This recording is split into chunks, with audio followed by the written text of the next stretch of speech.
G-O-D, yeah, wait. There are many of us who suffer from low self-esteem, but we hide it. We hide under the mask of that we are confident. We wear the cloth of confidence, but deep down inside of us, we are suffering from deep-seated low self-esteem. Why run away from it? I think it's high time it is addressed. So if you're suffering from low self-esteem and you want to see how you can improve on your self-esteem, then this video is for you. And this is largely because in order to be able to live the kind of life you want, you need to have an improved self-esteem. Self-esteem is you having confidence in your self-worth. Self-esteem is self-respect.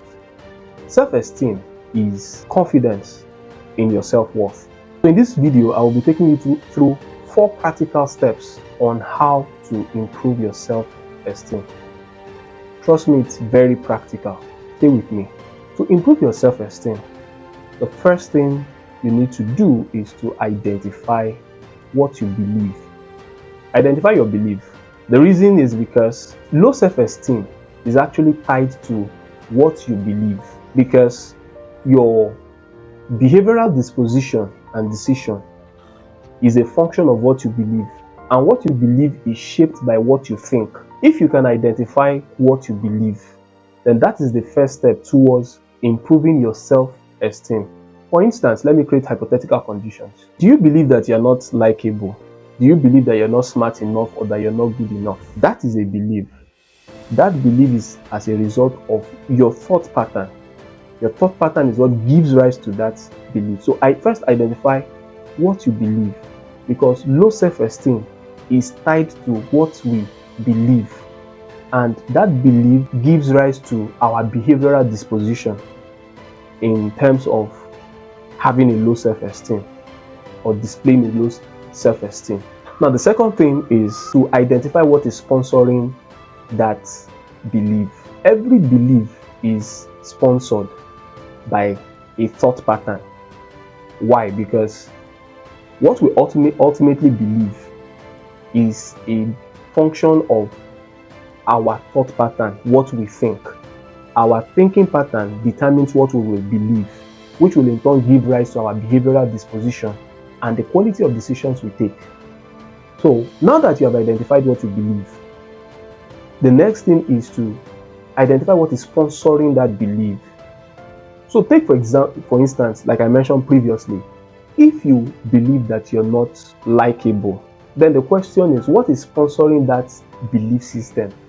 It could be that someone told you that he or she doesn't like you, and because he or she doesn't like you, you think that you are not likable. Because he or she doesn't like you, you believe that you're not likable. So you see, the thought pattern is what is giving rise, or that's giving birth to your belief system.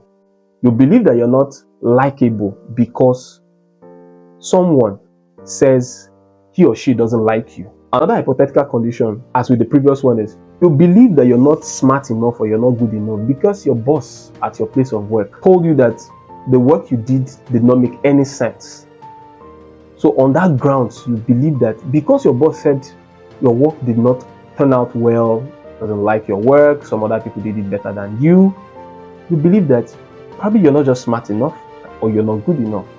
So it is that thinking pattern that has resulted in that belief. So you need to identify what is sponsoring what you believe, which is now triggering that low self-esteem in you. So the third practical thing to do is to challenge what you believe against reality. You believe that you're not likable. Match it against reality.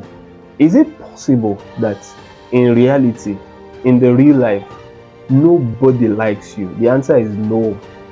That one person doesn't like you, 2 people don't like you, doesn't necessarily mean that you're unlikable.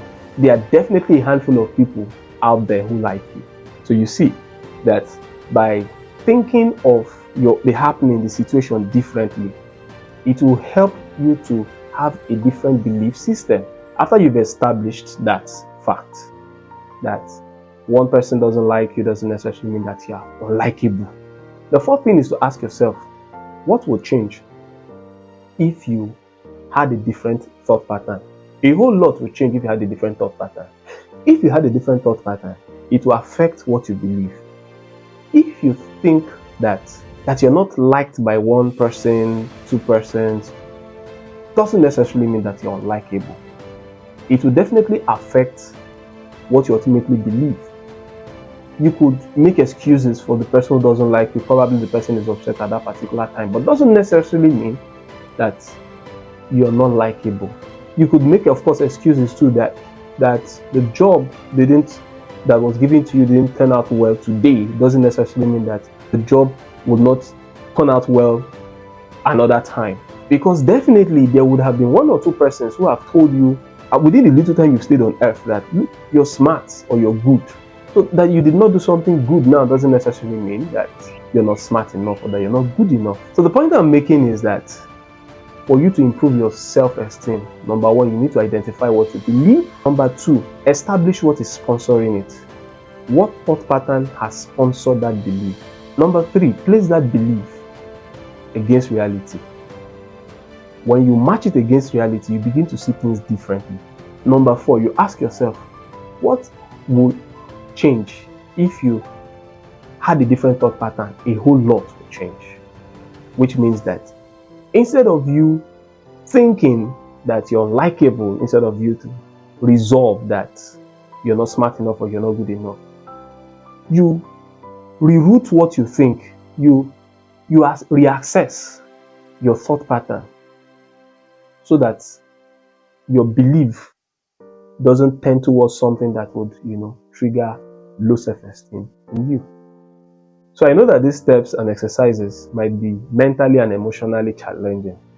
But if you would like me to help you through these processes of improving your self-esteem that I have talked about, do well to reach out to me in the comment section and I will take it up from there. So thank you very much for your time. So if you like this video, if it has added value to you, give this video a thumbs up. If you're not yet subscribed to my channel, click the subscribe button, turn on the notification bell, and I will see you in another interesting video.